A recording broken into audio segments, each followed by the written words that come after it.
लग्न सोहळा म्हटलं की कन्यादान, कन्यादान म्हटलं की फर्निचर आणि फर्निचर म्हटलं की साई कमल फर्निचर. आपल्या बजेटमध्ये लग्नाचे पॅकेज उपलब्ध.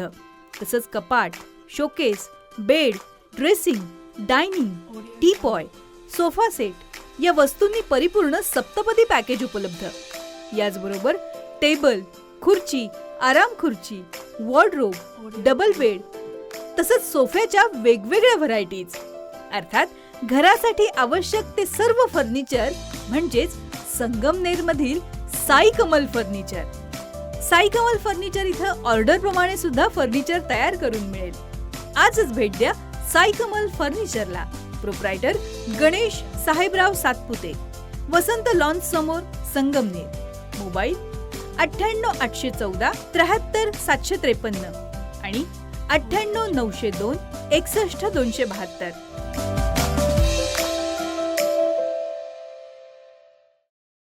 संगमनेर तालुक्यातील पिंपरणे या ठिकाणी शिवजयंती मोठ्या उत्साहात साजरी झाली आहे. या निमित्तानं संपूर्ण गाव भगवे ध्वज आणि पताकांनी सजलं. मुख्य रस्त्यावर भव्य कमानी उभारल्या गेल्या. शिवप्रेमींच्या उपस्थितीमुळे गावात शिवमय वातावरण निर्माण झालं.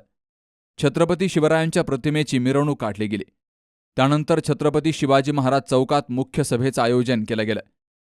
यावेळी शिवरायांच्या पुतळ्याला पुष्पहार अर्पण केला गेला. कार्यक्रमाच्या सुरुवातीला स्वर्गीय अजित पवार यांना भावपूर्ण श्रद्धांजली अर्पण करण्यात आली. त्यानंतर छत्रपती शिवरायांच्या आरतीनं कार्यक्रमाची सुरुवात झाली. यावेळी लहान मुलांनी प्रेरणादायी भाषणं करून आपल्या वक्तृत्व कौशल्याचं दर्शन घडवलं. शिवशाहीर प्राध्यापक मुकुंदा भोर यांचं ऐतिहासिक जाहीर व्याख्यान इथं पार पडलं. त्यांनी छत्रपती शिवाजी महाराजांच्या जीवनातील पराक्रम, स्वराज्याची संकल्पना आणि आदर्श नेतृत्वाबाबत माहिती देत सर्वांना प्रेरित केलं. व्याख्यानानंतर सर्वांसाठी शिवभोजनाचं आयोजन केलं गेलं. शिवचरित्रातून घ्यायचं काय तर ह्या गोष्टी घेतल्या पाहिजे. ह्या गोष्टी आम्हाला आमच्या पोरांपर्यंत पोहोचवल्या पाहिजे. शिवाजी महाराजांच्या चरित्रातलं एखादं उदाहरण मी पुढचं सांगतो आणि त्यानंतर किती वेळ आहे मला सांगा. मी माझ्या माता मौल्यांसाठी सांगतो की राजांचं वय काय जास्त नव्हतं. 15-16 वर्षाचं वय असेल. राजे नुकतेच त्या पुण्याच्या सगळ्या मावळ प्रांतात फेरफटका मारत होते, घोड्यावर फिरत होते आणि हे सगळं होत असताना महाराज त्यांच्या शिलेदारांसोबत चालले होते. शिलेदारांसोबत जात असताना अचानक महाराजांना लांबून एक आवाज आला, अरे राजा, अरे थांब. महाराजांनी मागे पुढे पाहिलं, येताना कोणी दिसलं नाही. पुन्हा सुरू झाले महाराज पुढे जायला. पुन्हा आवाज आला, अरे राजा, अरे थांब. महाराजांनी मागे पाहिलं तर एक 60-70 वर्षाचं म्हातारं, अंगावरचे कपडे फाटलेत, अवस्था दयनीय झाली, पळत येताना महाराजांना दिसलं. महाराज थांबले, घोड्यावरून खाली उतरले. तो म्हातारा जसा आला, राजांच्या पायावर डोकं टेकून रडायला लागला आणि राजांना म्हणतोय कसा, राज घात झाला, राज मला न्याय हवाय. काय चालू आहे महाराज तुमच्या या सगळ्या स्वराज्यामध्ये, मला न्याय हवाय महाराज. महाराजांना प्रचंड वाईट वाटलं. महाराजांनी त्याला खांद्याला धरून वर उठवलं, विचारलं काय झालं. त्यावेळी त्यानं महाराजांना सांगितलं, महाराज गावच्या पाटलानं माझ्या लेकी बरोबर दुष्कृत्य केलं महाराज, माझ्या लेकी बरोबर दुष्कृत्य केलं. हे महाराजांनी ऐकलं. वय काय होतं महाराजांचं, त्या वयात आपली पोरं काय करतायत. महाराजांनी लगेच सांगितलं, येसाजी आत्ताच्या आत्ता रांजाला जावा आणि त्या पाटलाला वाड्यावर हजर करा. येसाजी कंक तसेच निघाले, रांजाला आले. हा आबाजी भिकाजी गुजर पाटील प्रचंड मस्तावलेला. यानं त्या येसाजीला पाहिलं, विचारलं काय आहे रे इकडं. त्याने सांगितलं, तुम्हाला राजाने बोलवलंय पुण्यामध्ये.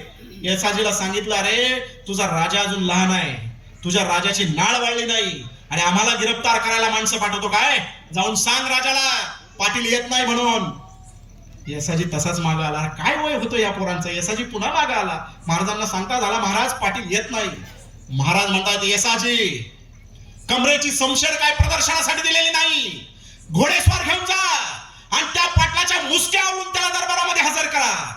येसाजी कंक निघाला, सोबत माणसं घेतली, पाटलाच्या वाड्यावर गेला आणि काढण्या आणि मुसका बांधून पाटलाला दरबारामध्ये हजर केलं. राजांच्या समोर पाटील मुसक्यामध्ये उभा केला आणि राजांना पाहिलं पाटलानं आणि त्याची मगरुरी उतरली, हात जोडायला लागला आणि राजांना म्हणतोय कसा, राजा माझ्याकडून चूक झाली, एवढ्यांना मला माफी करा. राजे म्हणतायत, पाटील ज्या मुलीवर तुम्ही दुष्कृत्य केलं, ज्या मुलीबरोबर तुम्ही चुकीचं वर्तन केलं, ती मुलगी सांगेल ती शिक्षा तुम्हाला करण्यात येईल. तसा तो म्हातारा पुन्हा रडायला लागला आणि म्हणतो, महाराज ते शक्य नाही होणार महाराज. या नराधमानं माझ्या पोरीवर अत्याचार केला आणि माझ्या पोरीनं विहिरीमध्ये उडी मारून जीव दिला महाराज. हे शब्द महाराजांनी ऐकले. तळपायाची आग मस्तकाला गेली महाराजांच्या आणि महाराजांनी सांगितलं, येसाजी या पाटलाला उचला, याचे हात पाय कलम करा आणि याला गाढवावर बसून रांझाला पाठवा. सगळा दरबार शांत होऊन महाराजांकडे पाहतोय. 16-17 वर्षाचं वय असेल. महाराज पुन्हा कडाडले, येसाजी हुकमाची अंमलबजावणी करा, उचला पाटलाला. येसाजी कंकानं पाटलाला उचललं, त्याचे हात पाय छाटले, गाढवावर बसून त्याला रांझाला पाठवलं. कोण हिम्मत करेल अशा राजाच्या स्वराज्यामध्ये कोणा लेकी बाळीकडे वाकड्या नजरेनं पाहण्याची कोण हिम्मत करेल? ही उदाहरणं महाराजांनी सेट करून ठेवली. कार्यक्रम यशस्वी करण्यासाठी छत्रपती शिवाजी महाराज उत्सव समितीच्या पदाधिकाऱ्यांनी विशेष परिश्रम घेतले. कार्यक्रमाचं प्रास्ताविक भाऊराव राहिंज यांनी केलं.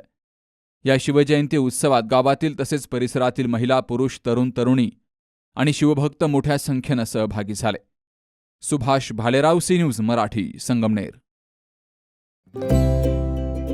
Saptashrungi hospital and paralysis centre. तज्ज्ञ डॉक्टर प्रभाकर खर्डे यांच्या मार्गदर्शनाखाली पॅरालिसिस, मणक्यांचे आजार, गुडघेदुखी, कंबरदुखी, मानदुखी, मायग्रेन, ॲलर्जी आणि सर्दीवर खात्रीशीर उपचार, तेही एकाच छताखाली आणि योग्य दरात. इथं उपलब्ध आहे acupuncture, physiotherapy, panchakarma, massage, steam bath, tub bath, digital x ray आणि अत्याधुनिक पॅथॉलॉजी लॅब. त्यासोबतच निसर्गरम्य वातावरण, आरामदायी रूम्स, कॅन्टीन आणि प्रशिक्षित स्टाफ. आजच संपर्क साधा. ठिकाण मुक्ताई मंदिराजवळ, रायते वाघापूर, तालुका संगमनेर, जिल्हा अहिल्यानगर. संपर्क 9657 23 0023.